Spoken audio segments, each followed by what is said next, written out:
Good afternoon, everyone. Good afternoon. My name is Jelani Cobb. I'm the Dean of the Journalism School here. I want to officially welcome all of you here for this very important discussion that's about to take place. I just think this is a kind of opening comment. The importance of this is obvious. I think that we all know and we understand in a way that has become much more transparent in recent years about, one, the utter indispensability of news reporting, and two, the increasingly significant barriers and the threats that confront the brave, heroic individuals who go about actually doing this work. Some years ago, I spent some time in Moscow, and I had the opportunity to have dinner with some of the staffers from Novaya Gazeta, and I found it sobering to hear their reports of their colleagues who had died in the course of their work, most notably, of course, Anna Politkovskaya, but other individuals there as well. And at that point, my attention was directed to just how dangerous it was for Russian journalists to report on what was going on in Russia. Obviously, we would amend that to talk about how dangerous it is for journalists, period, without the qualifier. And I'm always happy to see my colleague from The New Yorker, David Rode, here. I'm disturbed and saddened that his particular insight on this subject has now become immediately more relevant. And these are matters that we take very seriously at Columbia Journalism School, and very seriously as we train the next generation of journalists to continue the crucial effort of informing the public wherever they are in the world about what is going on around them. And so with that, I'm going to turn this over. I do want to specifically welcome Elena Cherney, the Wall Street Journal Chief News Editor, Valerie Hopkins, the New York Times Moscow correspondent, of course, my colleague David Rode from The New Yorker, who's executive editor there, Gulnoza Saeed, who is the Committee to Protect Journalists Europe and Central Asia Program Coordinator, and Max Seddon, who is the Financial Times Moscow Bureau Chief, and he's going to discuss the detention, and of course, my colleague at Columbia Journalism School, Keith Gessen. And so thank you all for coming out, and thank you all for our panelists and our guests for coming here today for this important discussion. Thank you, Dean Cobb. Thank you all for coming. Just a few housekeeping things. My name is Keith Gessen. I teach here at the Journalism School. At the other end is Andrea Policiano, a Knight Badgett Fellow this year, my co-moderator. We're grateful to the Simon and June Lee Center for Global Reporting and the Delacorte Center for Magazine Journalism, who are our co-sponsors. They help pay for the food from Veselka that's in the back for after the event. So the run of show is we will talk about the various issues and news from Evan Gershkovich's detention. And I know there are a lot of people in the audience who know Evan, so I'd like to get us into sort of audience questions and comments sooner rather than later. But my first question is for Lena Cherney from the Wall Street Journal. Lena, I wanted to ask, just when the war began in February 24th, and maybe thinking a little bit before, in the run-up to the war, as the U.S. Embassy was, leaving Kiev, what your thinking was and what you did once the war began in terms of getting journalists out, and then what your thinking was in terms of sending them back in. So thank you very much. It's a good question. When the war started, we had one journalist, our bureau chief, Ann Simmons, on the ground in Moscow. Evan was newly hired, and he was at that point in London for us because his accreditation, when he changed employers, he lost his Russian press accreditation, and we don't fool around with stuff like that. So he was in London reporting for us from there. Shortly after the invasion, of course, we started talking immediately about, what to do about Anne, what to do about, how safe it would conditions deteriorate. That's something we, calibrate on an ongoing basis. What really made us change our approach was the passage of the legislation on March 4th that criminalized essentially what was they called misinformation, what the Kremlin called misinformation, but included even calling the war a war. So it also wasn't clear to our lawyers whether, if we were to refer to the invasion as a war, even in a story that wasn't by Anne, right, elsewhere in the journal, whether that could in fact jeopardize her. So we looked at that, we thought, and there were many, many conversations. We wanted to be there, we wanted to be on the ground, Anne wanted to continue reporting. I mean, Evan was itching to, wanted to get into the action as well, but we determined that we needed to pull out in order to take stock, get a better understanding, and a lot of organizations did the same thing at that time. Which is interesting in retrospect, because I think that the sort of wording of that particular law, I mean, that didn't, turn out to be the issue. That wasn't what was used against Evan, who clearly has been wrongfully detained, and all of that effort to calibrate risk I think is very important, but it just goes to show that when there's no rule of law and the determination by a regime to quash free expression and freedom of the press, they will find a pretext. It doesn't matter, what you do to try and insulate yourself and follow the rule of law, because there isn't one. And then we determined some months later, by watching what others were doing and taking, careful note, this law was never actually used, as far as I know. I don't think it has been against a Western journalist. I believe that Russian journalists have been charged, but no Western journalists. We sent Anne back in kind of to test the waters on a reporting trip.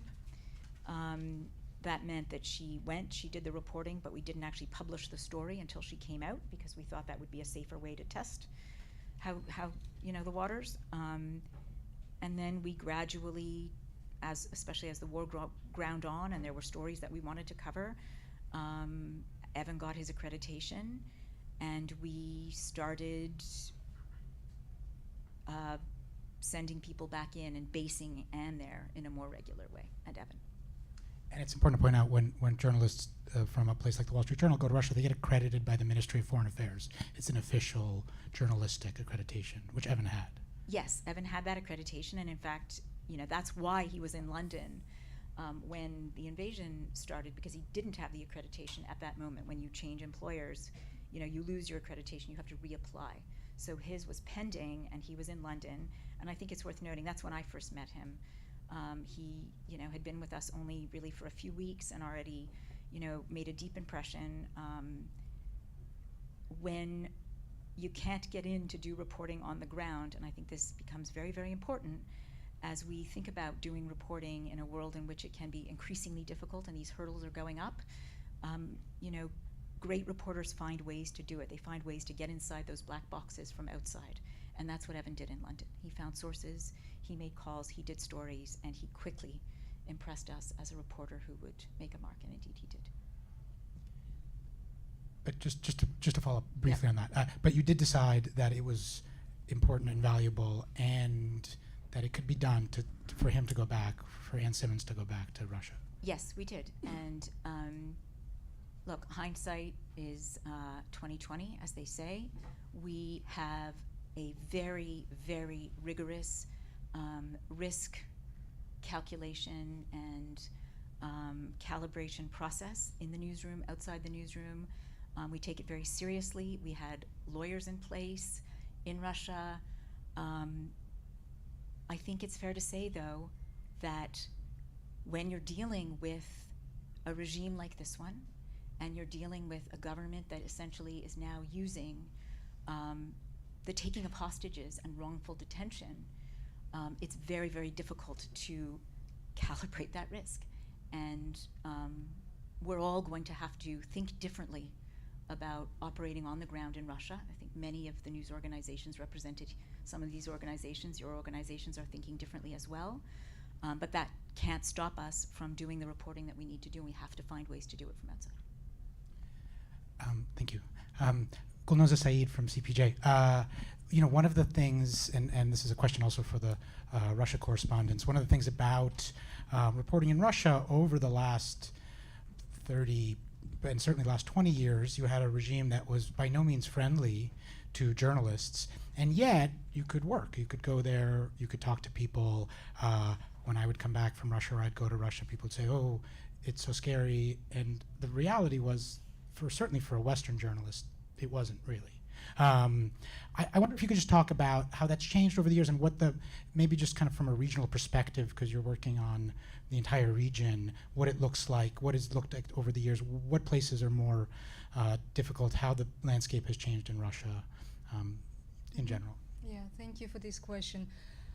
Russia has never been a safe place for journalists ever since the collapse of the Soviet Union. Just the first speaker mentioned the killings of journalists, and our database that we have kept since 1992 shows that 82 journalists and media workers have been killed in Russia since 1992, and 37 of them in direct retaliation for their work. And only in 2 of those cases full justice has been achieved. There have been foreign correspondents among those. For example, U.S. Journalist Paul Klebnikov, who represented Forbes Russia, who was also gunned down in Moscow in 2004, and impunity continues in his case. But the number of those killings has gradually decreased as Russian authorities started using other tools to suppress free media and free voices in general. Imprisonment is one of them. When we conducted our most recent prison census in December 2022, there were 19 journalists in Russian jails, and that is the highest number ever since we started keeping records.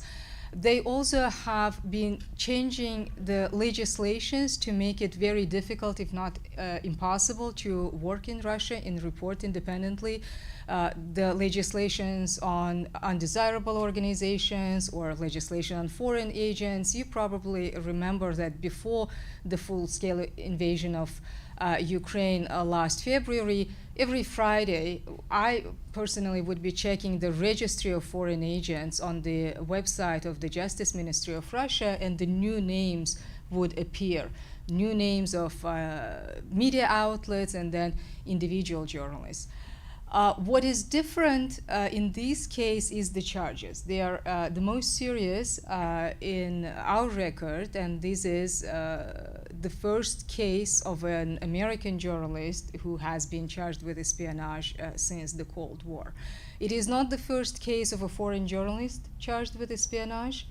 There was a Ukrainian journalist, Roman Sushchenko, who was actually a Ukrainian correspondent in Paris for Ukrinform, a Ukrainian state agency, and he was on a private trip visiting relatives in Moscow when he was detained. And nobody knew about him until 3 or 4 days later, when the members of ONK, that's a monitoring commission, that visits prisons and checks on the status of prisoners, spotted him, and then that's how the information about him got out.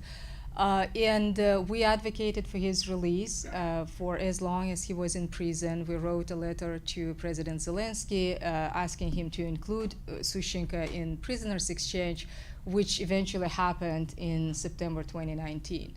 And of course, you know about Ivan Safronov, a very well-known Russian journalist who covered military complex of Russia for many years for various media outlets. He is now serving a 22-year prison sentence. And his the investigation itself was also very secretive. The trial was held behind closed doors, despite the huge outcry from the Russian journalistic community. There were a lot of Russian journalists who knew him personally, who said from the beginning that the charges are fabricated, that he is targeted for his reporting. And he is now in jail on state treason charges. I often say that it was a matter of time before the repressive machine of the Russian state would turn toward foreign correspondents. We have documented cases when their accreditation was not extended, or they were expelled from Russia, or traveled abroad and were not allowed to return to Russia. But this is by far the biggest and the most prominent case.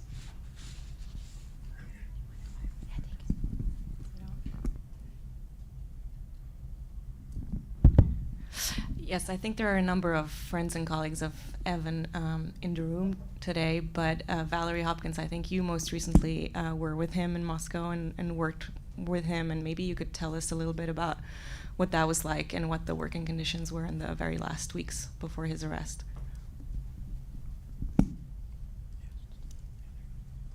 Thank you, and thank you all very much for being here. I attended quite a lot of events in this room when I was a student here 10 years ago, and it's the first time that I'm actually on this stage, and it's a bit surreal that I'm here talking about a friend of mine. Evan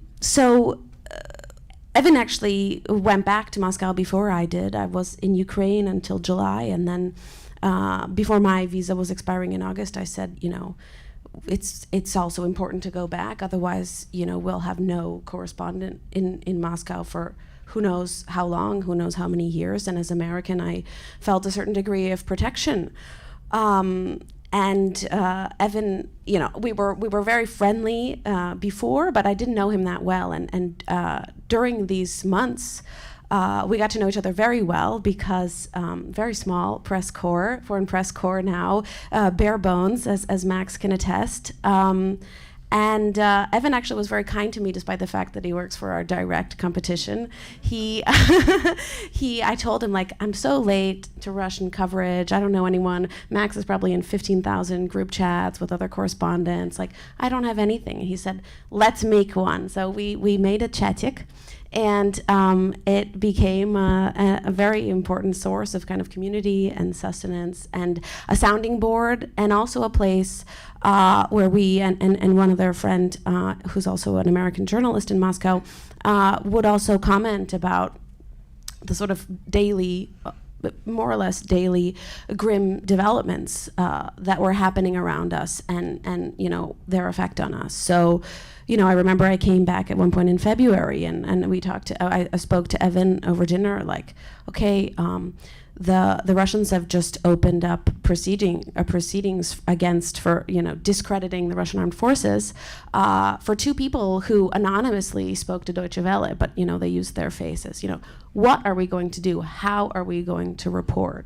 And stuff like this was happening all the time, especially increasingly in the more recent months. And we spoke quite often about what we were and weren't willing to do to protect the people that we were talking to. For Evan and also for me, it was always the most important consideration is, how do I protect the people that I'm talking to? We literally would say to each other, okay, we might get deported, but they will have to live with this. They'll be in jail.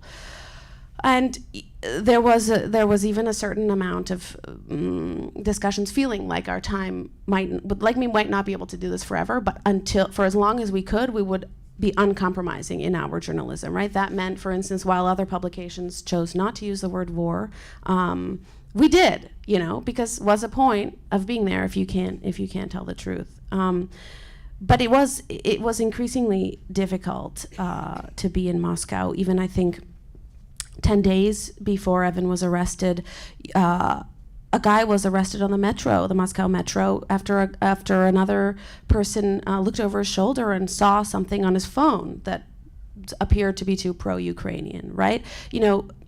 And this is the context in which we are operating. I'm on the phone all the time with my editors, or looking at my Ukrainian friends on Instagram or whatever. Someone can denounce you to the authorities. That person was in jail for 14 days after that. But I just want to underline, the fact that this is happening made it all the more important for us. It feels all the more important to be there and write about that, because, of course, so many colleagues, including many of my own colleagues, are doing absolutely incredible work remotely. And Evan also, we had a discussion at one point where, after the Ukrainians bombed a Russian staging base, killing many soldiers on New Year's Day, he found a way to reach their families and talk to them. And he said, that's actually easier to do outside of Russia. So there is hope for that. But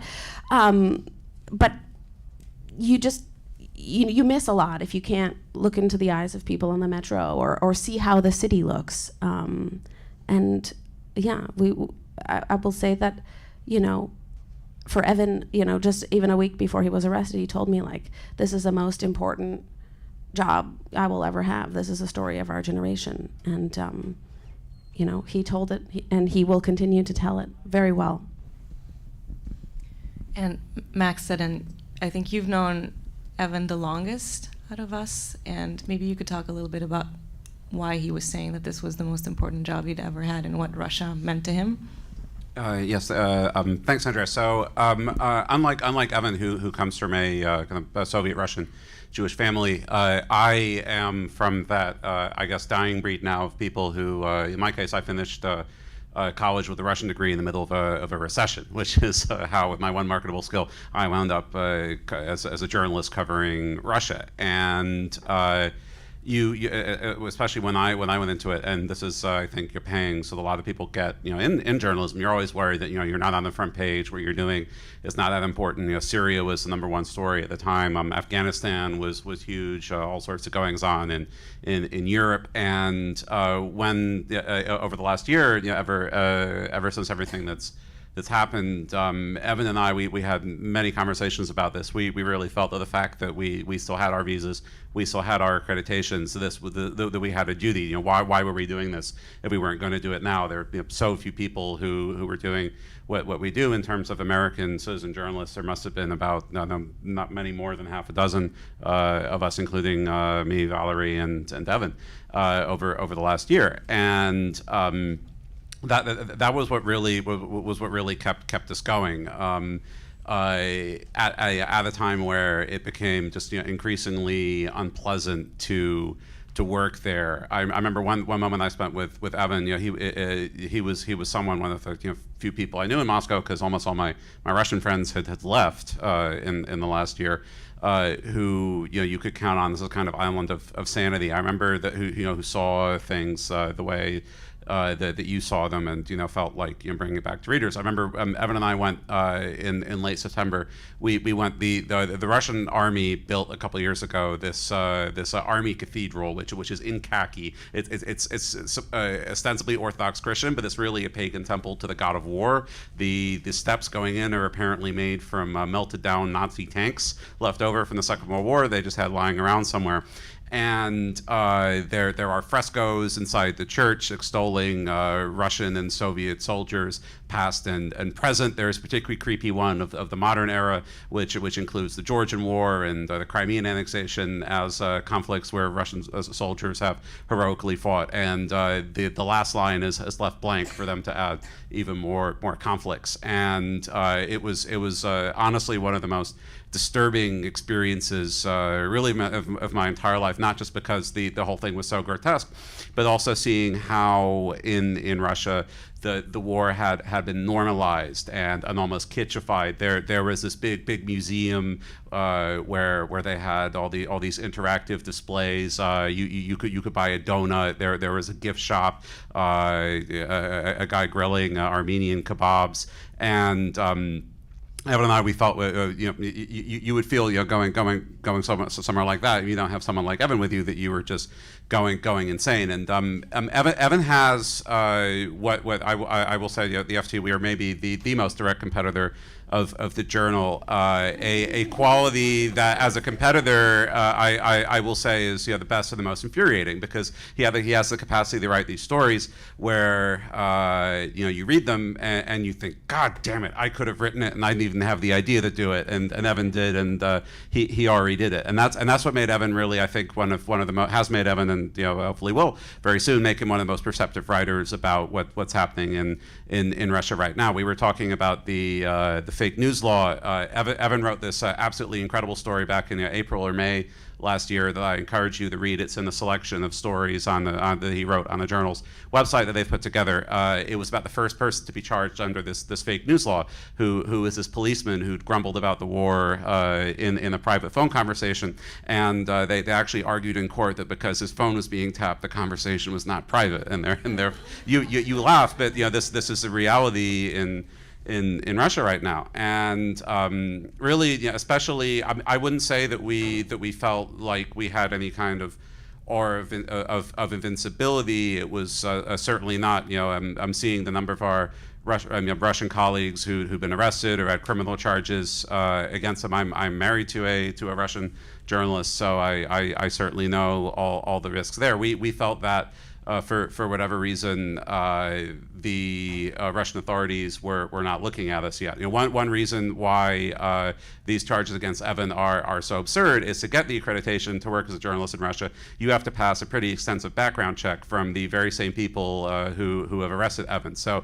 the Russian authorities know very well that these charges are false. Just as we mentioned, Ivan Safronov, the Russian journalist who was held in the same prison as Evan, he passed an even more stringent background check to be in the Kremlin pool during the period that he was supposedly spying on behalf of the United States. So we felt that it was our Russian colleagues. I was certainly concerned about it because on our team everyone is a Russian or Belarusian citizen except for me, and we felt that we had a very short window as long as they were still giving us visas to keep doing that work. But things are very, very unclear right now. But I think I speak for Valerie and all of us when I say that none of us have any plans other than to just ramp up what we're doing and keep working even harder. David Rode, as Nalani mentioned at the beginning, you were detained in Afghanistan, or I don't know, taken hostage. Detained is maybe too fancy a word. It's I guess if you could tell us a bit about that experience, and also, it's so hard to know when someone is inside a situation like this, how you can help, how one can help, what kind of messages can reach them, or what is, what one can do. So if you could talk a little bit about that. Sure, and thank you for having me here today. There's a lot people can do. I think there's already been this huge effort, I think, in sending letters to Evan. I think contact with the outside world, knowing that he's not alone, would help him.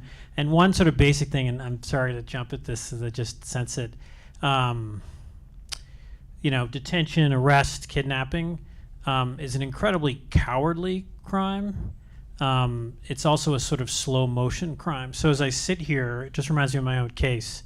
And my foreign editor, Susan Shira, was sitting here and questioning herself about how, what did she, was there something we could have made a different decision and somehow, stopped us from happening? Evan's friends are sitting here wondering if they somehow could have warned him. Evan, I'm guessing, I've never met him, I don't know him, but I thought, I'm such an idiot. Like, how could I, I've done this, I've created this huge mess for my editors and my friends. And I think he probably, and I felt worst of all for my family. Because it's this slow motion crime that lets an editor and a friend and a family think that they can literally save a captive's life, that they can free this person if they just somehow say the right thing to the Biden administration or say the right thing publicly to Vladimir Putin or the Taliban.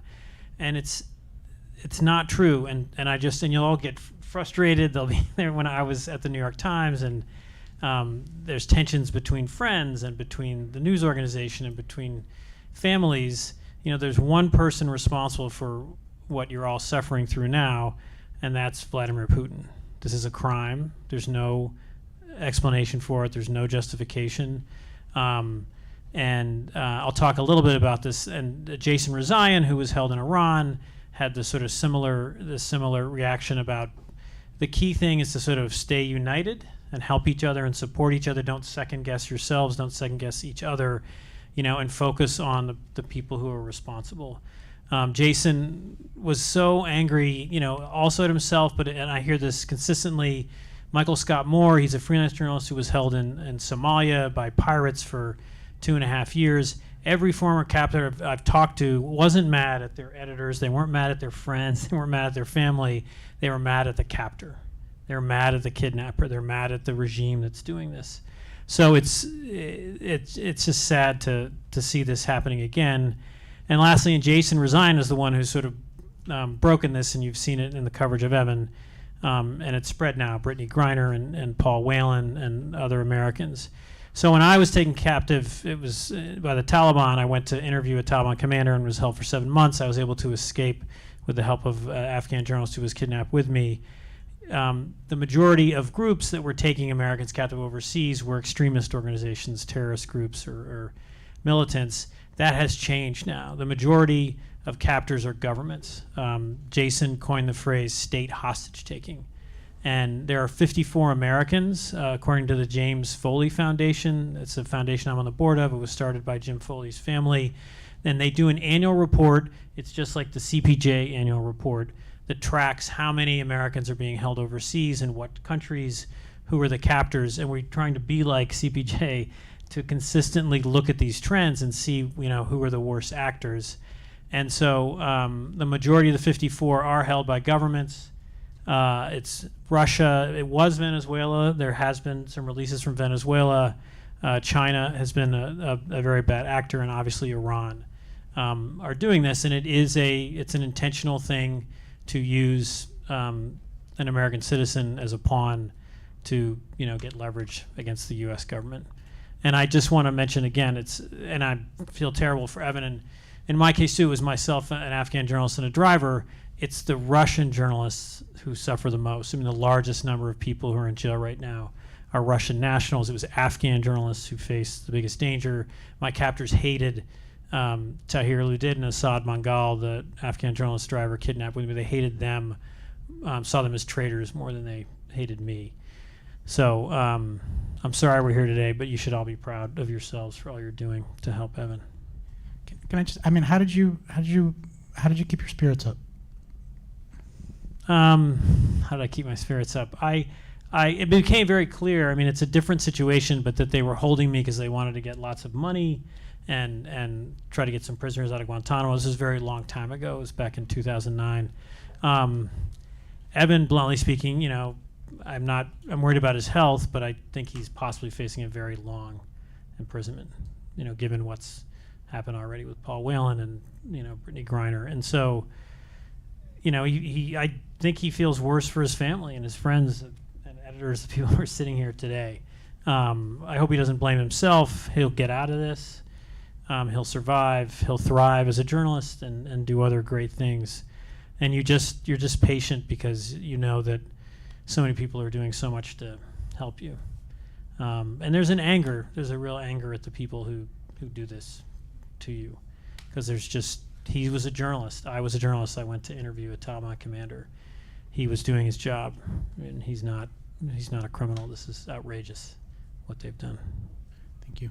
Lena, could you talk a bit about what the Journal is doing? I know that's not all public information, but what can you tell us about it? Yeah, I can talk a little bit about that, but I just want to respond a bit to what David is saying, and I think it really hits home when I listening to his friends and colleagues, but Evan's friends and colleagues, but also in our newsroom, listening to the outpouring from all corners, but particularly our foreign correspondents. We've been having sort of a daily call with a group of people to share information, but also because I think people need to be talking to each other right now and need to be together. And I'm just, really struck. I don't want to overshare, but I think you're right. I think that people feel a sense of guilt and anguish that, we're walking around free, we can be here, we can do this, and our colleague is not. It's just hard not to think about that. That's been expressed by a lot of people, a lot of colleagues, Many of our journalists have worked in other places where they have taken, similar risks to do the kind of on-the-ground reporting that you guys are talking about that is so critical that, can't be, we try to replicate it from outside and we'll do our damnedest, but it's hard to do, and we need to be able to look in people's eyes, and people who've done that in really high-risk situations, I think the feeling is just, it's traumatizing. I think it's, there but for the grace of God go I, and my colleague is where he is. And I actually wrote down one of our Saudi correspondents, Steve Kalin, said in this group call yesterday, he said, it's just very personal for all of us. It's about the ability of all of us to do our jobs without fear. And I just thought, I think that's the reality. We're doing what we're doing to support Evan, but it does make it that much harder. It's hard to avoid sort of that kind of chill on and thinking about risk in a different way for people. What we're doing, obviously, I think that now that this is moved to Spiha, to Karsten's, this takes on a different, that's a very good thing. The wrongful detention designation was a very important step. It's very clear. I mean, we've reported Biden called the family yesterday. This is front and center, as is the Whaling case. That process, I think, now becomes the focus, right? And I think Karsten's made comments this morning about negotiations, sort of mapping out negotiations in the coming days. So that's encouraging. I think it's encouraging, but we have to be realistic about what that means. To some of David's points, what we're doing is trying to ensure that we do reach Evan with these messages, that we do what we can to keep his spirits up as well. His lawyers have been to see him apparently 3 times. We heard today in a town hall, and there's a lot of communication. We're trying to, with our own teams, but the company is trying to ensure communication and sharing of information. We heard that about the visits by his lawyers. We heard that, he does seem to be, under the circumstances, in good spirits, in good health. And he got a couple of updates about Arsenal, which I think was a highlight. His friends will know.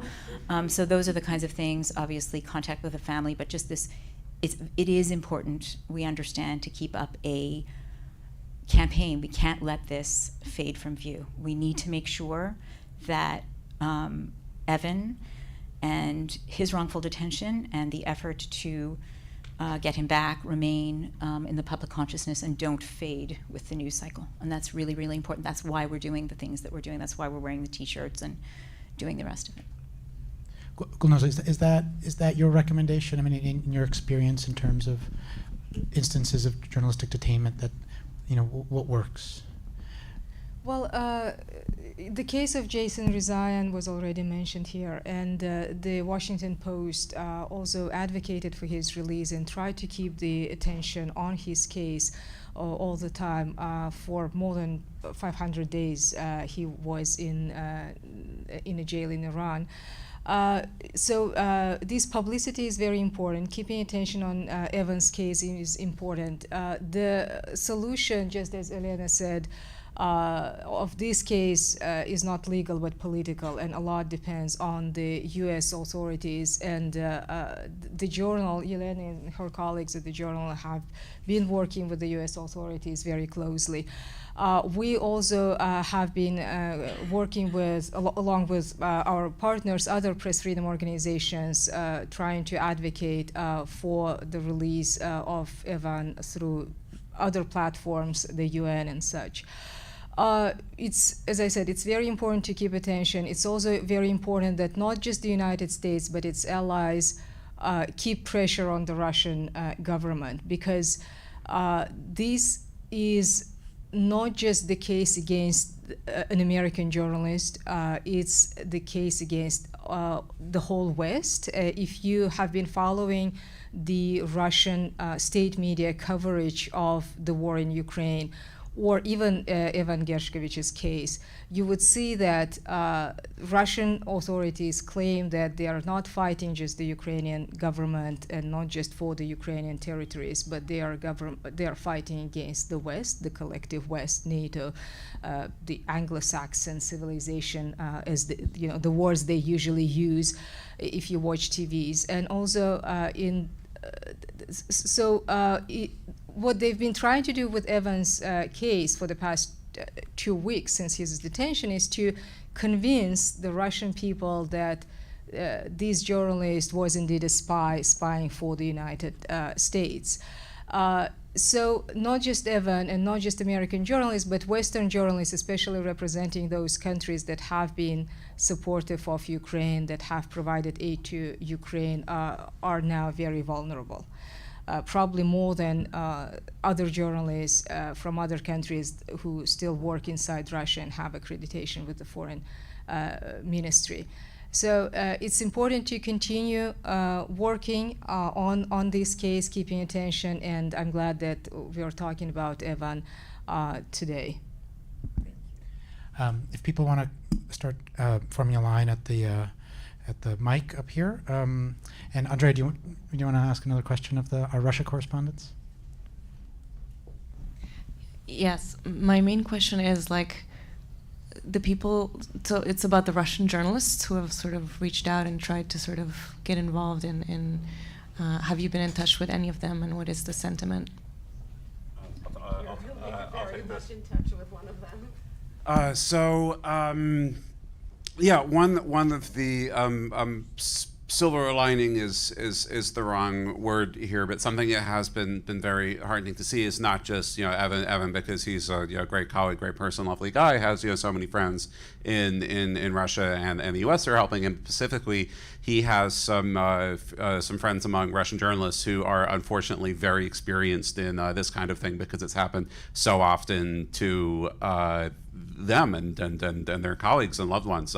In particular, so Evan, just for those of you who haven't followed the case closely, he's in even by the standards of Russian prison, he's in a particularly tough place called Lefortovo, which is not even run by the prison service. It's run by the FSB. He isn't treated badly per se within the confines of what's happening to him, but the Journal wrote a good piece about this last week. I think it's basically designed on isolating you from the outside world as much as possible. And Evan happened to be friends with a journalist who just wrote an article about this for the Moscow Times today or yesterday, Ksenia Mironova, who is married to Ivan Safronov, the journalist who spent several years in Lefortovo during his espionage trial, and she has been able to organize Evan's other friends and explain to them the various and very complicated rules about how you can order books to him, how you can send packages to him, when he can and can't receive letters, what you can and can't write in the letters, and so forth. And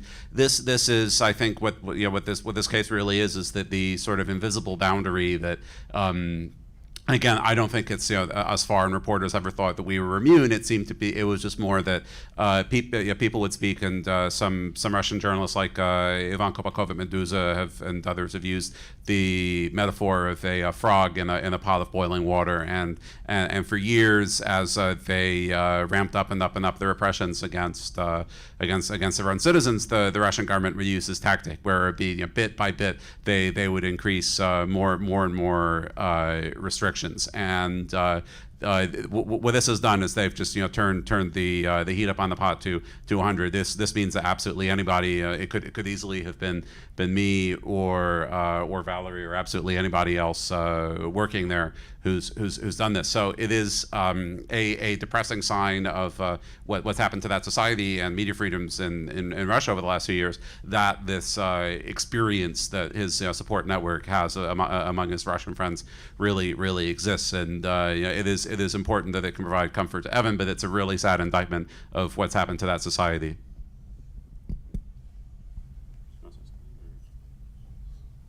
Just make a plug for my colleague Anton, who wrote a very powerful article about that level of solidarity that Russians are showing to Evan. I really urge you to read it.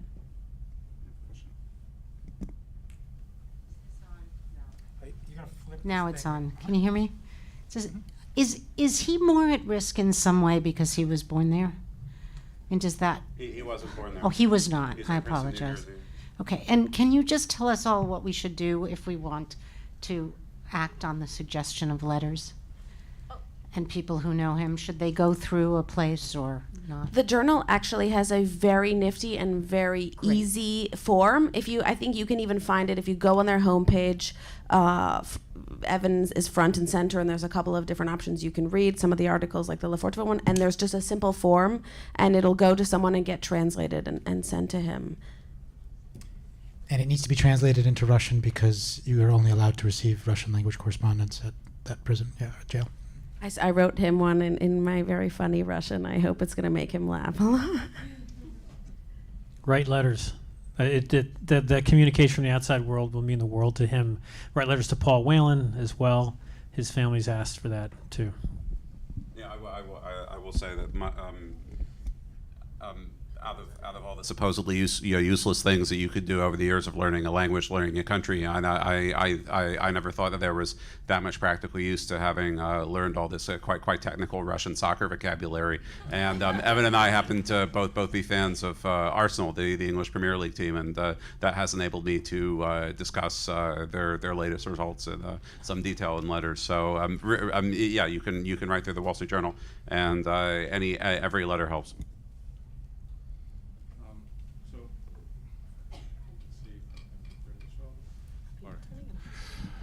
So I remember early in the war, Max was tweeting from, I guess, from Moscow, and then we were following his tweets, and then he disappeared for a week, and everybody freaked out. We thought, something terrible happened. Fortunately, it didn't. I am astonished that there are people have this courage to report from the ground. It's pretty amazing. It shows what journalists do. Are more American journalists and Western journalists right now in Russia covering the war there? That's my first question. I didn't know that they exist right now. And my second question is, do we have other modes of pressure against Russia? For example, the Olympic Games are coming next year in Paris.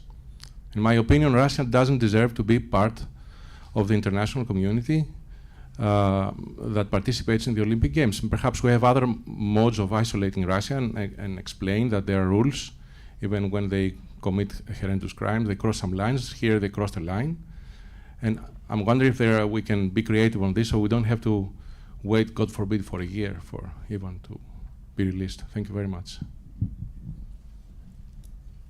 I don't know that I can speak to the second question, but the first question, yes, there are Western journalists working in Moscow, working very hard in a lot of the conditions and more that I already described. There are journalists from Le Monde.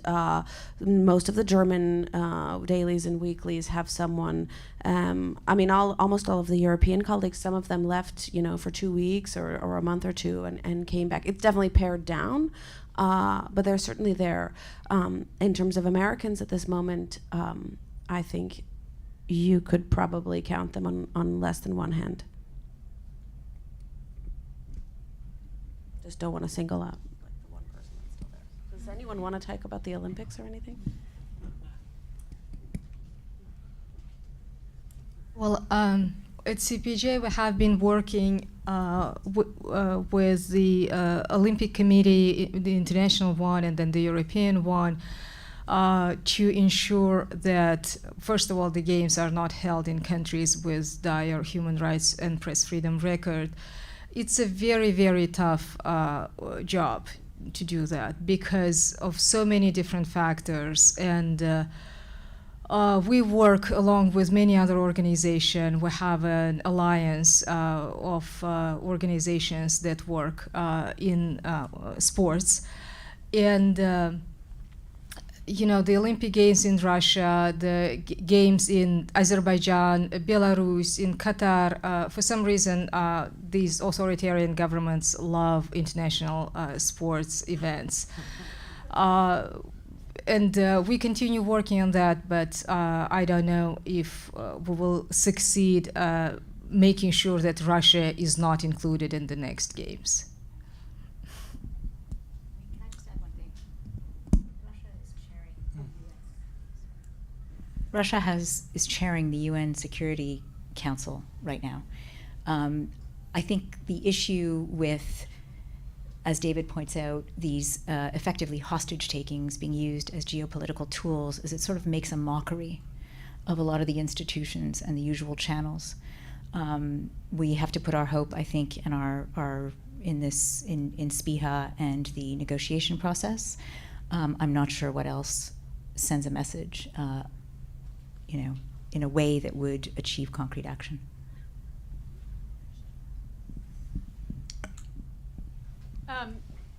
When we hear that Evan has been able to meet 3 times with his lawyers since being detained, it's initially very encouraging news until you remember that he's being held by a government that doesn't practice the rule of law. Can you tell us anything about what these lawyers can do for him? Who they are, not obviously their names, but how is it that he's able to be represented there? Well, I can't say a whole lot, to be honest, but what I can say, it's my understanding, and a couple of my colleagues can correct me if I'm wrong, we had lawyers in place, maybe every organization does, but part of the reason that we had a whole system in place because we were concerned and we were monitoring and we were worried about the misinformation law, primarily. I guess that was the primary thing on our horizon. So our lawyers had hired essentially local counsel to be available. So we do have lawyers who can go and see him. But I think you're quite right that the rule of law and the process, that is not what's going to, it seems that that's not what's going to get him out, especially because we know that these are false charges and he has been wrongfully detained, and it is a geopolitical gambit rather than a legal process. Thank you. Brad Lander, Comptroller, please. Nice to see you. I am Brad Lander, the city controller. Here, inspired in part by the journalistic solidarity that so many of you have shown. It's really been powerful and encouraging. Valerie, the daily episode was great, and Keith, I'm mostly here because of your Twitter feed advertising this event. I will say, when our friend Cliff Levy, whose wife Julie was here, was the Times Moscow correspondent, we went to visit them and just could not have imagined, obviously the times have shifted dramatically, but it's just, that's part of what is just, kind of for all of us, I think, so chilling about this. I came in late, so you may have gotten to this, but I guess I would like to know what you do want to see from your elected officials. Obviously, the city controller does not much use. Although I will say, we divested Russian securities basically the day they invaded. Now, whether that was a divestment or a write-off, since the Russian stock exchange has not opened since that day, I wouldn't want to be hard-pressed on. But so and obviously some senators and members of Congress have spoken up, and I'm sure it's challenging even there just to figure out the dynamic between the journalism and advocacy. But to the extent that any of you feel comfortable just saying what you would like to be seeing from the U.S. government and from American elected officials at this moment in time, I think I'd love to hear it. I want you all to speak about what you think the Russian government what would get them to release him. But the advice for families watching all this, when I was taken by the Taliban, they actually tried to keep my case, it was like a quaint old strategy to keep it quiet, and somehow that would lead the Taliban to be very reasonable and release me, and which of course didn't happen. And I don't think, and what you've seen in this era of state hostage taking is that the way to get your loved one home, and this is sad and ugly, but I'll be honest, is to pressure the Biden administration. It's to get to the president himself and get the president to agree to trades. That's the bottom line. And now there's always been this debate, never make a concession. This is back to Ronald Reagan, that if you make a concessions to hostage takers, you encourage more hostage taking. The statistics don't show that yet, but that's the kind of broad question we're facing now. Did trading Victor Bout, however you for Brittany Griner, incentivize this situation? But if I was talking to Evan's family, I would say keep it in the press in the U.S. and pressure the Biden administration to make a deal. That's the best thing for Evan. The longer term thing for a policymaker is less clear. But I don't know what you think. Putin would let him go without a trade? Everybody always wants to know what Putin thinks. This is like the first question, and I'm very bad at seeing his brain. But I will say that the Bloomberg, just when we were on our way here with Anton, we saw that Bloomberg has a story that Putin, approved. This was approved at the very highest level, and I think it's that we all really thought that, but it seems very clear. I do think all the pressure. I don't think pressure on the Russian government will achieve anything. I think it all is going to be on the Americans. But Max is a better understanding Putin than me. No, one I won't claim to any inside knowledge. I don't want to speculate about Evan's case, but one thing from reporting on the Whelan, the Griner, the Trevor Reed cases, and other such issues, also on instances when various people in the Russian elite have gotten Russians out of jail by knocking on the right doors, as it's called. It's an important thing to keep in mind, is that this isn't like, this isn't like a sports trade. This isn't, the Packers haven't, sent Aaron Rodgers to the Jets because they're holding out for a first-round draft pick, and the Jets won't give one up. This is much more complicated than that. And the thing to remember, after Griner, the FSB, who are not really given to much public relations, they actually put out a statement, patting themselves on the back for having done that trade. This is the absolute darkest corner of the Russian government, and they have their own motives and ways of working that are not really visible to any of us, except and maybe even at times the American officials who are negotiating with them. So I think that's also something to keep in mind. It's not necessarily that, like, oh, we just have to give them this guy, and we can get Evan back, we can get Paul Whelan back. It's it has been up to this point a very complicated process. So I think that's important to keep in mind. Thank you. And just not to end on a totally dismal note, Jason Rezaian is a group he's set up that I'm on too, and at CSIS, the think tank.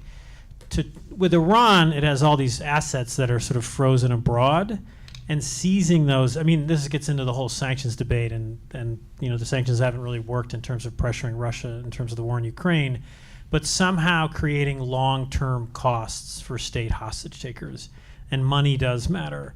And that is something Jason's sort of working on with Iran, but it's sort of a joint strategy by the West that creates severe economic penalties for doing this in the long term. It sounds like if folks here want to do something in addition to writing to Evan, that just putting pressure on the White House and keeping the case on their mind is what folks can do. Yes, that is what you can do in the U.S., and that it has worked. Trevor Reed's family met the president, and a trade was made. I mean, it's and there's many people around Joe Biden, his aides, who aren't bad people, but they want to keep families away from the president. But that's the dynamic. Thank you. Greetings to all. I'm Cemre Ülker, UN representative of the Journalists and Writers Foundation. I don't have a question, but would like to reflect on your remarks. I'm originally from Turkey, and my focus area is to cover civil and political rights violations in Turkey. I'm sure many of you know in the room, Turkey is one of the authoritarian states with the highest number of journalists behind the bars, maybe coming after Russia. And listening to the experts' comments, I do want to acknowledge that the systemic state-led barriers, all forms of law barriers created by these state authorities, the trend is the same in every authoritarian state. We do combat all very much similar forms of violations in Turkey too. And therefore, I guess we need a global solidarity to combat such similar trends of hindering journalism. And one very short anecdote that I would like to share with you all. Many of our friends, colleagues are behind the bars in Turkey, but one particular colleague, Ayşenur Parıldak, she spent over 5-6 years in prison. Indeed, many of the years she was in solidarity confinement. And one of my colleagues was in constant contact with her, and every time she sent a correspondence or a phone call, she was asking, hey, you guys, did you forget about me, or what's going on out there? Are our colleagues doing any campaigning work to get me out of this hell, indeed? So all of these gatherings, letters will eventually keep Ivan's spirit up and will contribute to his well-being. So just I'm here to stand in solidarity, and thank you so much for this great line of panelists. Thank you.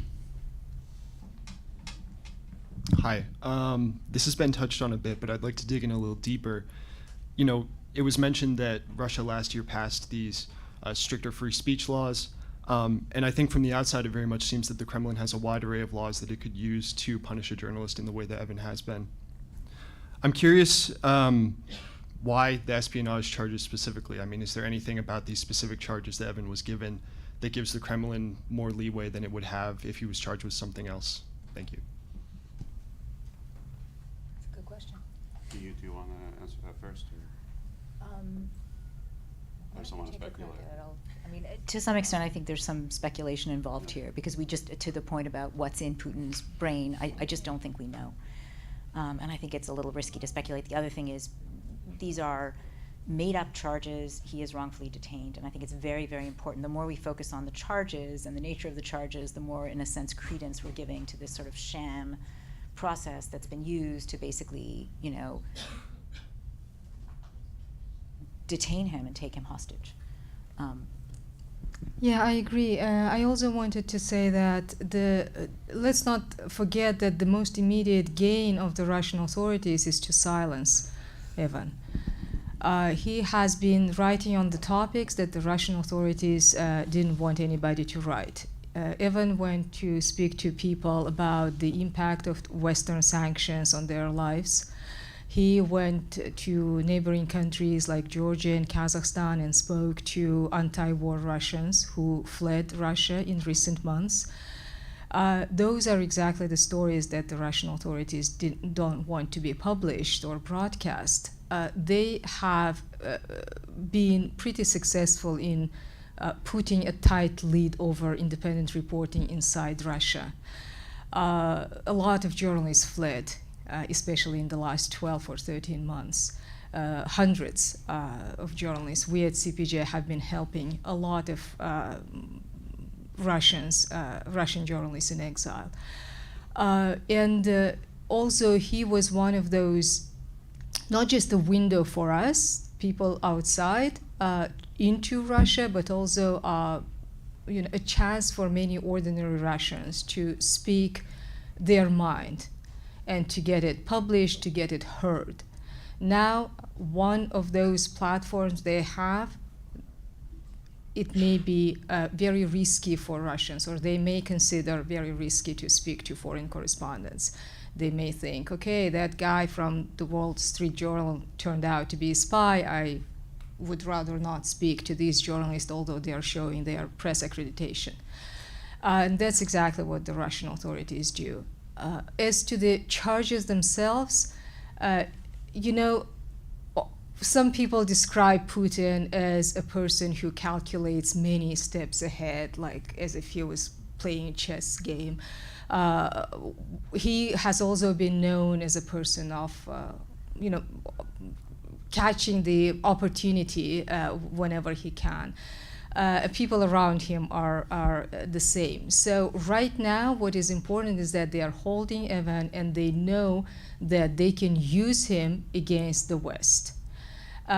Whether it will be prisoners exchange for someone who is currently in a U.S. or Western jail in general or not, that's something we have to wait and see. But he is a bargaining chip, and the longer he stays in jail, the more bargaining power Russia gets. That's why it's very important to have him get back to the U.S. safe and sound as soon as possible.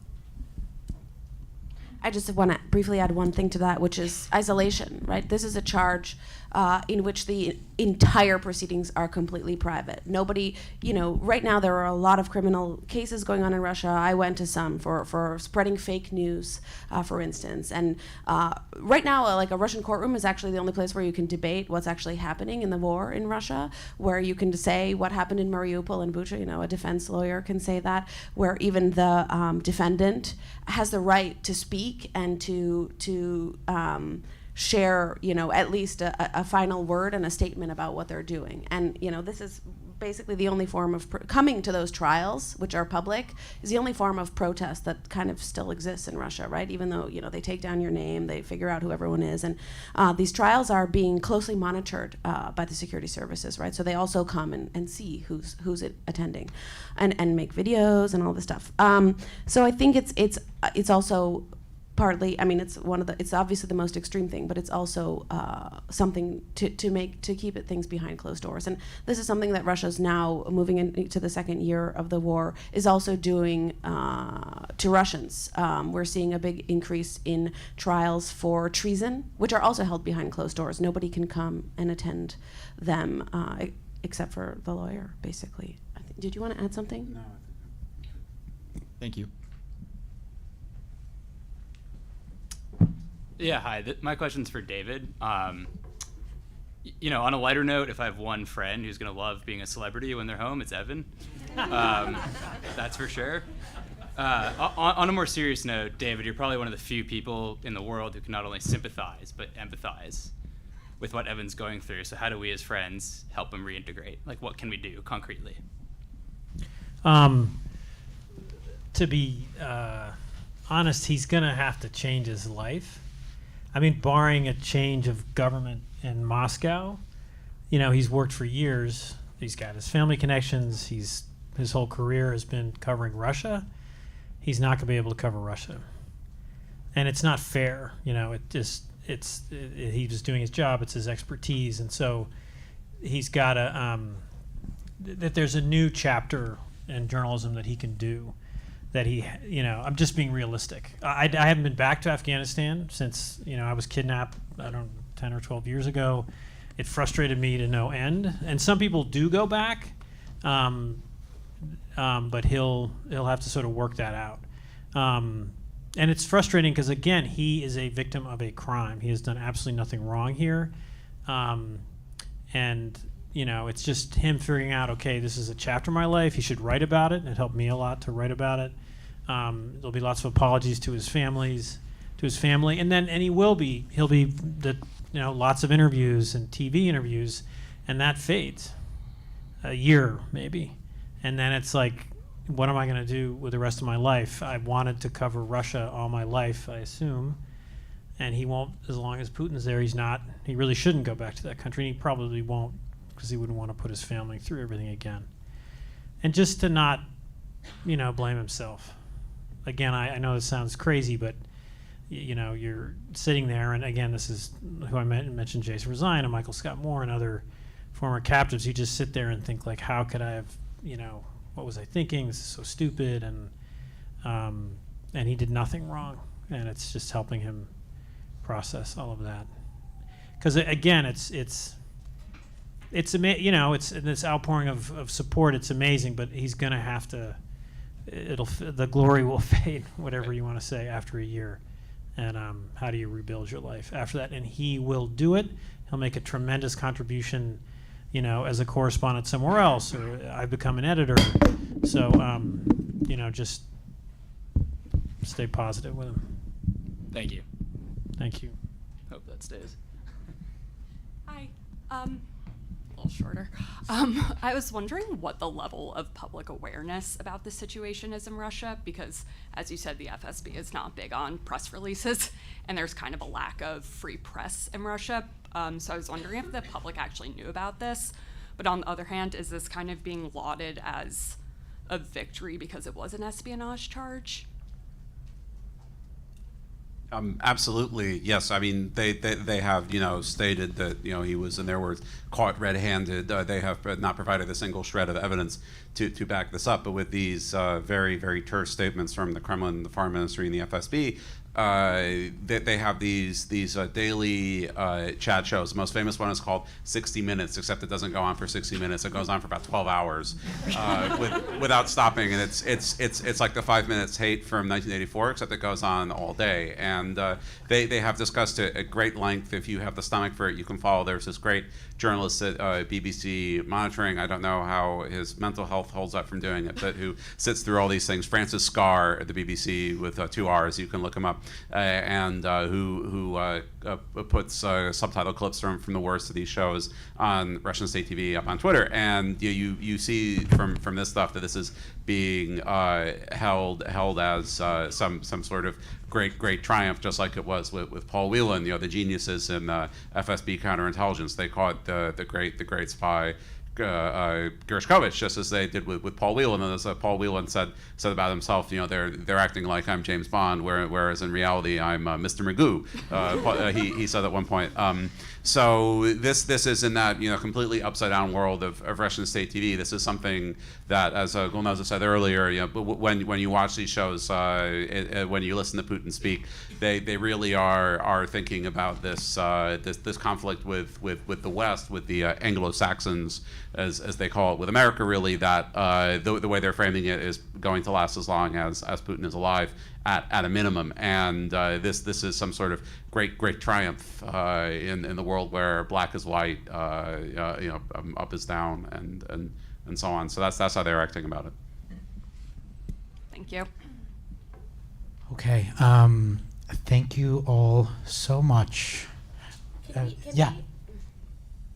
Can we do a photo? Today actually happens to be like it's a 2 weeks, and there's a Twitter, I Stand With Evan, and actually we can send him the photo to jail, so maybe we could, like, if everybody stood up and we did like a selfie, is that okay? Thank you. You Then take you it? can say no. Is that okay? I can Yeah, take it. yeah. Although my face is gonna Okay, everybody. smile. Are we over time? Okay. Put everybody here. I have very short arms. I'm the taller person. I'm the tallest one, and the worst photographer.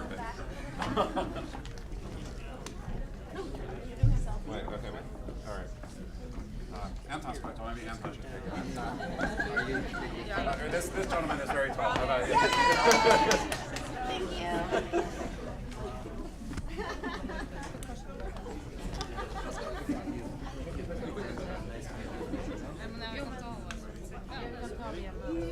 Three, two, one. And now let's Lower down a little bit. Lower down. There we go. Okay, 3, 2, 1. Thank you so much. Amazing. Thank you, everyone. Thank you for coming. Thank you to our panel. Let's eat some Ukrainian food. It's in the back.